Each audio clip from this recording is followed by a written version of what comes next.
اور مجھے بتاؤ، بات صرف میری ہی نہیں بلکہ بہت سے لوگوں کے سوچنے کی ہے کہ آخر وہ عورت کون تھی جس کے بارے میں کسی کو کچھ پتہ ہی نہیں چل سکا۔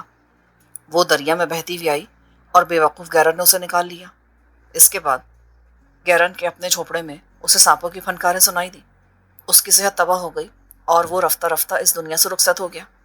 اور اس کے بعد وہ نوجوان جن کے بارے میں تو کہتا ہے کہ تو نے ان کی فہرست تیار کرائی ہے اور وہ صحت سے عاری ہوتے جا رہے ہیں، تو ذرا غور کر، یہ سب تفصیل کس طرف اشارہ کرتی ہے؟ اس عورت کی قربت موت ہی ہو سکتی ہے۔ یہ اور کیا کہا جا سکتا ہے کہ وہ ساحرہ در حقیقت وادی سحر کی ساحرہ ہو؟ کون کہہ سکتا ہے؟ کوئی کچھ بھی نہیں کہہ سکتا، تو سمجھ رہا ہے نا؟ ہوما خاموش ہو گیا، لیکن اس کی بات نے ہمباریا کے سارے وجود کو ہلا کے رکھ دیا۔ وہ یہ سوچنے لگا تھا کہ اگر نروانا ایسی ساحرہ ہے اور اس کے لیے کچھ کہہ کر گئی ہے تو یقینی طور پر اسے کوئی نقصان بھی پہنچ سکتا ہے۔ ہوما کو اس نے عزت و احترام سے رخصت کیا، لیکن ہوما اس کا کوئی حل نہیں بتا سکا تھا۔ اس نے کہا تھا، معزز سردار، تیرے شانوں پہ بستی کے ہر فرد کی حفاظت کی ذمہ داری ہے، اور اگر بستی والے تجھ سے یہ سوال کریں تو حق بجانب ہوں گے کہ یہ تو تیری ہی اجازت تھی کہ تو نے نروانا کو بستی میں رہنے کا موقع دیا، اور اس کے بعد بستی کا ایک نوجوان موت کا شکار ہو گیا اور بہت سے نوجوان موت کی جانب قدم بڑھا رہے ہیں۔ یہ سوال تو تجھ سے کیا جا سکتا ہے، اور میں سمجھتا ہوں کہ تجھے اس کا جواب دینا مشکل ہو جائے گا۔ مگر عظیم ہوما، میں نے تو یہ سب کچھ انسانی ہمدردی کی بنا پر کیا تھا۔ کبھی کبھی انسانی ہمدردی بھی عذاب بن جاتی ہے، بہت بڑا عذاب، چنانچہ کچھ نہیں کہا جا سکتا۔ ہوما کے جانے کے بعد ہمباریا بہت دیر تک اس بارے میں سوچتا رہا۔ اس کی راتوں کی نیندیں حرام ہو گئی۔ اس کی سمجھ میں نہیں آ رہا تھا کہ کیا کیا جائے۔ اس دوران کوئی ایسی خاص بات نہیں ہوئی تھی جس سے یہ ظاہر ہوتا کہ کوئی نروانا بستی کی طرف متوجہ ہوئی ہے۔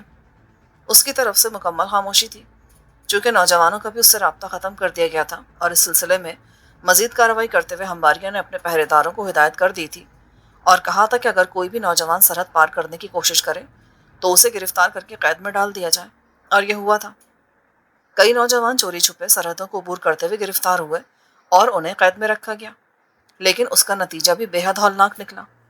یہ وہی نوجوان تھے جو کسی وقت نروانا کے دوستوں میں شمار ہوتے تھے اور اس سے ملنے کے لیے بے چین رہا کرتے تھے، لیکن قید خانوں میں انہوں نے بدترین حالات میں دم توڑنا شروع کر دیا، اور ایسے کئی نوجوان زندگی سے محروم ہو گئے جو اپنی جوانی میں بے مثال تھے، لیکن ان کے جسموں میں کوئی ایسی بات پیدا ہو گئی تھی کہ وہ زندہ نہ رہ سکے۔ اور یوں یہ بات مزید خوفناک صورتحال اختیار کر گئی، اور پھر ایک رات ایک بھیانک واقعہ ظہور پذیر ہوا جس نے ہمباریا کو یقین دلا دیا کہ نروانا اسے بھولی نہیں ہے اور اس سے بدلہ لینے کی کوششوں میں مصروف ہے۔ اس دن ہمباریا اپنے گھر کے اس حصے میں تھا جہاں وہ رات کو سوتا تھا۔ یہ ایک محفوظ جگہ تھی، اور ویسے بھی ہمباریا نے ان دنوں اپنی حفاظت کے لیے انتظامات سخت کرا دیے تھے۔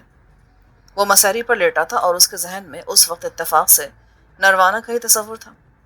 وہ نروانا کے خیال کو دل میں سجائے غور کر رہا تھا کہ دریا لانا کے کنارے اس نے اپنا جو جھونپڑا بنایا ہے وہاں وہ تنہا زندگی کیسے گزاری ہے۔ اگر وہ واقعی ساحرہ ہے تو اپنے سحر کے ذریعے اس کے لیے ضروریات زندگی کا حصول کوئی مشکل عمل نہیں ہوگا۔ اس کے علاوہ اس کی وہ بچی جس کے لیے ہمباریا ہمیشہ افسردہ رہتا تھا کہ ماں تو خیر جو کچھ ہے، لیکن وہ حسین بچی جسے ہمباریا نے ایک بار دیکھا تھا ماں کی وجہ سے مشکلات کا شکار ہو گئی ہے۔ ویسے اتنی حسین بچی اس سے پہلے اس نے کبھی نہیں دیکھی تھی، جبکہ بے شک نوجوان گیرن بھی ایک خوبصورت آدمی تھا، لیکن ماں باپ کی شکل بچی کو نہیں ملی تھی، بلکہ وہ ان سے کہیں زیادہ حسین تھی۔ ان تمام چیزوں کو سوچتے ہوئے اس کی نگاہیں چھت پر لگی ہوئی تھیں۔ اچانک ہی اس نے جھوپڑی کی چھت میں ایک سانپ کے پھن کو نمودار ہوتے دیکھا۔ یہ پھن آہستہ آہستہ نیچے لٹکتا چلا آ رہا تھا۔ ہمبارے نے بخوبی اسے دیکھ لیا اور دہشت سے اس کی آنکھیں پھٹ گئیں۔ وہ سوچ رہا تھا کہ اب یہ سانپ اس کے اوپر گرے گا، لیکن ایسا نہیں ہوا۔ سانپ نیچے اترتا رہا اور اس کا اوپری حصہ جھوپڑی کی چھت میں ہی رہا، یہاں تک کہ ہمباریا سے اس کا فاصلہ بہت مختصر رہ گیا۔ ہمباریا جو حیرت کی وجہ سے اس سانپ میں گم تھا، دہشت زدہ انداز میں چیخا اور جو لبادہ اس نے اپنے جسم پر اڑا ہوا تھا سانپ پر پھینک دیا۔ باہر کھڑے پہرے داروں نے اس کی چیخوں کی آواز سنی اور اس کی حفاظت کے خیال سے دوڑتے ہوئے جھونپڑے میں گھس آئے، لیکن ہمباریا نے بخوبی دیکھا کہ سانپ برق رفتاری سے اوپر اٹھا اور جھونپڑے میں ایک نیا سوراخ کر کے غائب ہو گیا۔ ہمباریا کو یقین تھا کہ اتنا لمبا سانپ اس سے پہلے دنیا کے کسی بھی انسان نے نہیں دیکھا ہوگا۔ اژدہا تو اس قدر لمبا ہو سکتا ہے لیکن وہ بہت موٹا ہوتا ہے، جبکہ یہ سانپ بے حد خوبصورت تھا اور اس طرح نیچے اترا تھا کہ ہمباریا کو وہاں سے بھاگنے کا موقع نہیں مل سکا تھا۔ اگر اس کی چیخیں قرب و جوار میں کھڑے ہوئے پہرے داروں کو متوجہ نہ کرتی تو لازمی تھا کہ سانپ چند ہی لمحوں میں اس کے جسم کو چھو لیتا، اور اس وقت سوائے نروانا کے اور کسی کا تصور نہیں کیا جا سکتا تھا۔ ہمباریا نے جب پہرے داروں کو یہ بات بتائی تو وہ حیران رہ گئے۔ اس کے بعد ہمباریا نے بوڑھے ہوما کو طلب کیا۔ اس نے اس کو ساری بات بتائی۔ ہوما نے کہا، اس وقت وادی سحر کی کوئی بہت بڑی قوت تمہارے مقابلے پر آ چکی ہے، اور اب تمہارے لیے ضروری ہے کہ ایک سردار کی حیثیت سے فیصلہ کرو۔ بلکہ بہتر ہے کہ اپنے تمام مشیروں ہی کو نہیں بلکہ آبادی کے ان تمام بزرگوں کو بھی بلا لو جنہوں نے اپنی عمر کا تجربہ حاصل کیا ہے، وہ تمہیں کوئی صحیح مشورہ دے سکیں گے۔ ہمباریا نے فوراً ہی اپنے مشیروں کو ہدایت کی اور مشیروں نے گنے چنے بزرگوں کو طلب کر لیا۔ جب تمام تفصیلات ان لوگوں کے سامنے دہرائی گئیں تو ان بزرگوں نے مشترکہ مشورے کے بعد کہا، اب یہ بات یقین کو پہنچ گئی ہے کہ نروانا وادی سحر کی ساحرہ ہے، اور یہاں آ کر اس نے ہمارے نوجوانوں کو تباہ و برباد کرنا شروع کر دیا ہے۔ اور یہ بات شاید بستی کے لوگوں کے علم میں آ چکی ہے معزز بزرگوں کہ اس نے دریا لانا کے کنارے پر اپنا مسکن بنا لیا ہے۔ میں آپ سے مشورہ کرنا چاہتا ہوں اور یہ پوچھنا چاہتا ہوں کہ اب ہمیں اس کے خلاف کیا کرنا چاہیے۔ تمام لوگ گہری سوچ میں ڈوب گئے۔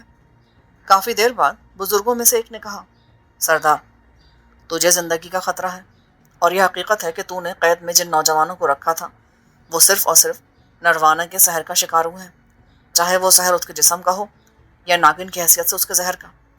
اس کی جسمانی قربت نے ان نوجوانوں کو ختم کیا ہے، لیکن ہم میں سے کوئی بھی یہ نہیں کہہ سکتا یا اس پر یہ الزام نہیں لگا سکتا کہ اس نے براہ راست کسی کو نقصان پہنچایا ہے۔ تاہم اس بات میں کوئی شبہ نہیں کہ برائی ہماری سرحدوں کے قریب ہے، اور آج نہیں تو کل نوجوان پھر اس ساحرہ کے زہر کا شکار ہوں گے۔ ہمیں یہ حق حاصل ہے کہ اسے اپنی سرحدوں سے دور پھینک دیں۔ اگر تو ہم سے مشورہ چاہتا ہے تو ہم یہ فیصلہ کرتے ہیں کہ نروانا کو دریا لانا کے کنارے سے ہٹا دیا جائے، اس کا مسکن جلا دیا جائے، اور اس سے کہا جائے کہ وہ اپنی بچی کو لے کر یہاں سے کہیں دور چلی جائے۔ اس کے بعد اگر وہ کسی اور بستی کے کنارے پہنچ کر اپنی قیام گاہ بناتی ہے تو کم از کم ہمیں اس پر اعتراض نہیں ہونا چاہیے، لیکن ان تمام باتوں کے باوجود ہم اس کی ہلاکت کا حق نہیں رکھتے۔ ہمباریا نے بھی سوچا کہ کم از کم وہ کمبخت ساحرہ اس سے اتنی دور چلی جائے گی کہ اس کے انتقام کا شکار میں نہیں بن سکوں۔ مشیروں کے مشورے سے ہمباریا نے گروہ ترتیب دیا جو کچھ بزرگوں اور کچھ نوجوانوں پر مشتمل تھا۔ ان کو حالات سمجھائے گئے اور یہ گروہ گھوڑوں پر سوار ہو کر دریا لانا کے کنارے کنارے دور تک گیا، اور انہیں وہ مسکن نظر آ گیا جو ایک بلند و بالا جھوپڑے کی شکل میں تھا۔ انہیں یقین نہیں آتا تھا کہ یہ کسی عورت کے ہاتھوں سے تعمیر ہوا ہوگا۔ یہ گروہ اس جھوپڑے کے نزدیک پہنچا تو نروانا باہر نکل آئی۔ وہی حسن، وہی کشش، وہی جوانی، وہی آنکھوں کی کشش۔ اس کے ساتھ اس کی چھوٹی سی بچی بھی تھی جس کی گردن میں ایک چھوٹا سا سانپ پڑا تھا، جیتا جاگتا زندہ سانپ جس سے وہ کھیل رہی تھی۔ اس کے ہونٹوں پر ایک عجیب سی مسکراہٹ تھی۔ نروانا نے شعلہ بار نگاہوں سے ہمباریا کو دیکھا اور اس کے بعد باقی تمام افراد کو، پھر بولی، کہو سردار، یہاں کیسے آنا ہوا؟ ہم تجھے یہاں رہنے نہیں دے سکتے، ہمیں تیرا یہ جھونپڑا تباہ کرنا ہوگا، اور اس کے بعد تیری یہاں موجودگی ممکن نہیں ہے۔ نروانا کے ہونٹوں پر ایک زہر آلود مسکراہٹ پھر گئی۔ ہمباریا، تو کیا سمجھتا ہے؟ اگر تو نے یہاں میرا ٹھکانہ تباہ کر دیا تو کیا میں زندگی میں کبھی تجھ تک نہیں پہنچ سکوں گی؟ سن، میں نے تو یہ فیصلہ کر لیا تھا کہ میں خاموشی سے یہاں زندگی گزار دوں گی، اور جو میرا مقصد ہے میں اسے پورا کرتی رہوں گی، لیکن تو نے مجھے راستے سے بھٹکا دیا ہے۔ ٹھیک ہے، تو بہت بڑا لشکر لے کر آیا ہے بہادروں کا۔ پھر وہ باقی لوگوں سے مخاطب ہوئی، جو کچھ تم کرنا چاہتے ہو کرو۔ کیا تم میرے جھونپڑے کو جلاؤ گے؟ کیا تمہیں یہ اجازت دی گئی ہے ہمباریا نے کہ مجھے بھی اس جھونپڑے میں زندہ دفن کر دو یا زندہ جلا دو؟ اگر ایسا ہے تو ٹھیک ہے، اپنے کام کا آغاز کرو۔